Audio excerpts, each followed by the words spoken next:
Itu pun tidak banyak ini. Itu pun nggak terus. Perikop Jit Sam, Yesus gembala baik. Jit samcet ya. Yohanes 10 ayat 1 sampai 21.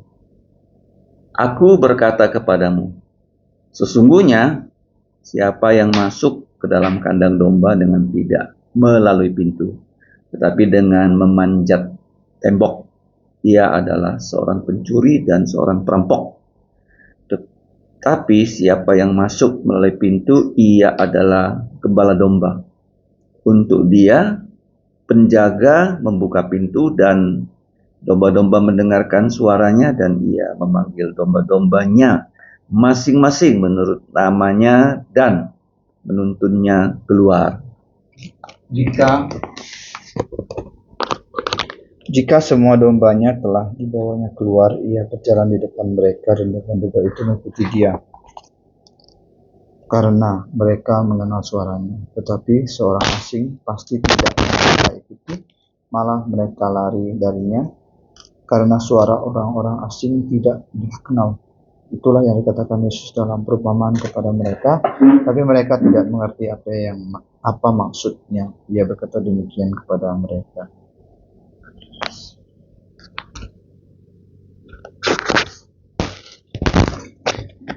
Maka kata Yesus sekali lagi, aku berkata kepadamu, sesungguhnya aku adalah pintu ke domba-domba itu. Semua orang yang datang sebelum aku adalah pencuri dan perampok, dan domba-domba itu tidak mendengarkan mereka. Akulah pintu. Barang siapa masuk melalui aku, ia akan selamat, dan ia akan masuk dan keluar dan menemukan padang rumput. Pencuri datang hanya untuk mencari dan membunuh dan membinasakan.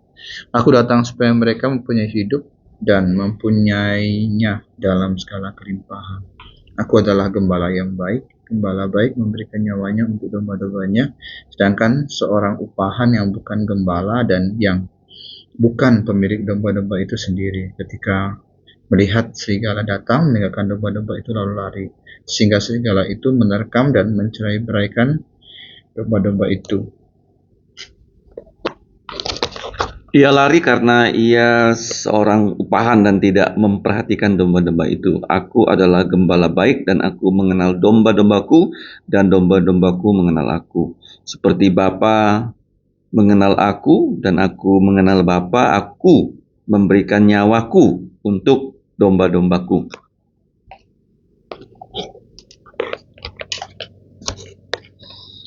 Ada lagi padaku domba-domba lain yang bukan dari kandang ini. Domba-domba itu harus kutuntun juga, dan mereka akan mendengarkan suaraku, dan mereka akan menjadi satu kawanan dengan satu gembala. Bapa mengasihi aku, oleh karena aku memberikan nyawaku untuk menerimanya kembali. Tidak seorang pun mengambilnya dariku, melainkan aku memberikannya menurut kehendakku sendiri. Aku berkuasa memberikannya dan berkuasa mengambilnya kembali. Inilah tugas yang kuterima dari Bapa-Ku. Maka timbullah pertentangan di antara orang-orang Yahudi karena perkataan itu. Banyak di antara mereka berkata, ia kerasukan setan dan gila. Mengapa kamu mendengarkan dia? Yang lain berkata, itu bukan perkataan orang yang kerasukan setan. Dapatkah setan memelekkan mata orang-orang buta?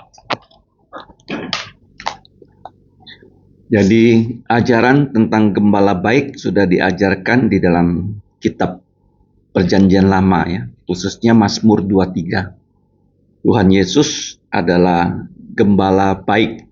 Nah, gembala kalau kita melihat di sini dilukiskan dengan domba-domba, kemudian ada kandang, kemudian ada penjaga pintu, ada pencuri, bahkan perampok. Tetapi kalau gembala, mereka bisa masuk ya ke kandang domba melalui pintu-pintu yang dibuka oleh para penjaga. Sedangkan para pencuri perampok itu ya, memanjat ya, tidak melewati pintu.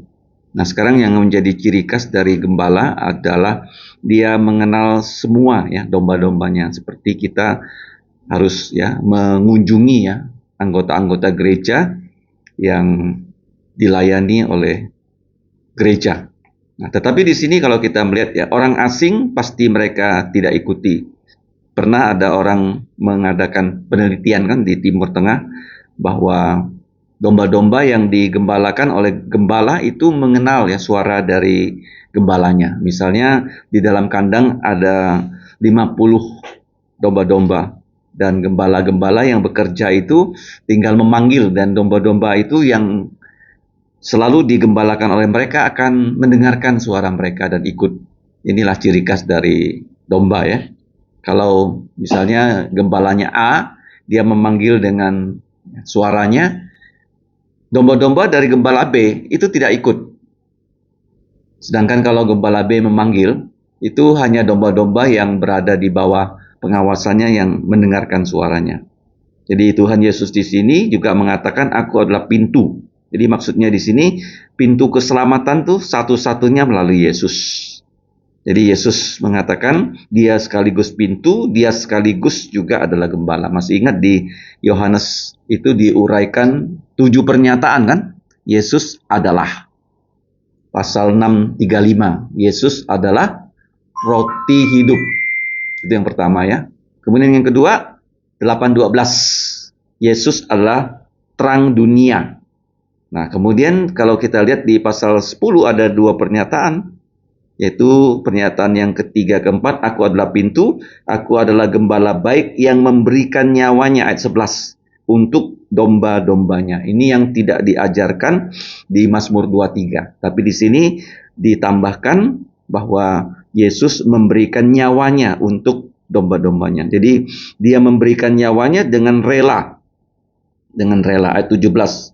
Bapa mengasihi aku oleh karena aku memberi nyawaku untuk menerimanya kembali. Jadi dia dengan rela. Sudah sering dikatakan Yesus mati karena dosa-dosa kita, bukan karena dia berdosa. Yang kedua, Yesus rela mati. Kalau tidak rela mati, tidak ada yang bisa menyalibkan Yesus. Yang ketiga, Yesus mati di sini ya, dia mengambil kembali nyawanya. Tidak seorang pun mengambilnya, nyawanya darinya, melainkan Yesus memberikan nyawanya menurut kehendaknya sendiri. Aku berkuasa memberikan nyawa dan berkuasa mengambilnya kembali. Jadi poin yang ketiga ini seperti yang dicantumkan di Yesaya 25 ayat 8. Apa itu? Yaitu Yesus menelan maut. Itu tugas yang diterima Yesus dari Bapa di sorga. Jadi keselamatan itu memang sudah direncanakan sebelum manusia diciptakan. Nah, kalau kita melihat di sini, Yesus juga meng-highlight ya bahwa domba-dombanya itu bukan hanya dari kalangan orang-orang Israel yang dia layani pada saat dia hidup di muka bumi ini selama 33,5 tahun. Dia melayani selama 3,5 tahun. Ayat 16, ada lagi padaku domba-domba lain yang bukan dari kandang ini. Domba-domba itu harus kutuntun juga, dan mereka akan mendengarkan suaraku, dan mereka akan menjadi satu kawanan dengan satu gembala. Jadi gembalanya hanya satu, Tuhan Yesus Kristus. Ya, sedangkan kita hanya pembantu-pembantu dari Tuhan Yesus saja. Jadi ayat ini penting. Nah, setelah dia mengadakan ya pengajaran seperti ini, kalau kita melihat apa yang menjadi tanggapan ya dari orang yang mendengarkan pengajaran Yesus, ada perpecahan pendapat. Satu pihak mengatakan Yesus itu kerasukan setan, bahkan gila. Nah, kemudian pendapat yang lain, ini bukan perkataan orang yang kerasukan setan. Ayat 21. Karena apa? Dapatkah setan memelekkan mata orang-orang buta? Tidak pernah terjadi kan? Ada orang yang menyembuhkan orang yang matanya buta. Tidak ada.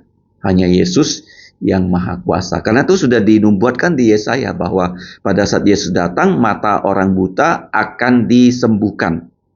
Jadi kita bersyukur ya, kita bisa melayani di kelompok domba-domba yang lain. Jadi yang bukan orang-orang bersunat, tetapi orang-orang yang tidak bersunat. Ya, semoga kita bisa ya membukakan pintu ya untuk orang yang mau percaya Yesus di sini, kemudian juga memberikan penggembalaan kepada mereka yang sudah percaya. Feed ya, feed the flock. Tugas gembala itu apa? Masih ingat nggak? F ya, feed the flock. Terus guide the flock. Yang terakhir protect ya, melindungi mereka. Kalau tugas dari domba ya follow, ya obey ya, dan trust. Jadi kita menjadi domba-dombanya Yesus sekaligus juga apa? Menjadi asisten penggembalaannya. Jadi kita punya dua fungsi ya. Kita bisa feed the flock, kita bisa guide the flock, protect the flock, tapi kita sendiri juga harus apa? Follow. Kita harus obey, kita harus trust. Jadi kita bersyukur ya, untuk pagi ini kita bisa bersekutu sebelum kita membesuk dan mengabarkan Injil. Mari kita berdoa. Bapa di sorga, sungguh kami berterima kasih karena Tuhan Yesus sudah memberikan kami kebebasan dari belenggu dosa. Sehingga kami yang sudah percaya pada Engkau melalui Yesus diberi kesempatan untuk menjadi anak-anak-Mu selama-lamanya, bahkan juga kami dipanggil untuk menjadi hamba-hamba-Mu. Tolonglah Bapa, tugas kami pada hari ini untuk membesuk dan mengabarkan Injil, sehingga perjalanan kami Engkau buat berhasil untuk memuliakan nama-Mu saja. Kami berdoa juga untuk kehidupan kami selanjutnya, kiranya kami menjadi domba-domba yang setia dan juga menjadi pembantu-pembantu Yesus yang setia. Demikianlah doa kami, ampuni dosa kami, dalam nama Tuhan Yesus kami berdoa dan bersyukur. Amin. Selanjutnya pokok-pokok doa dan kesaksian dimulai dari PI Rudi ya. Untuk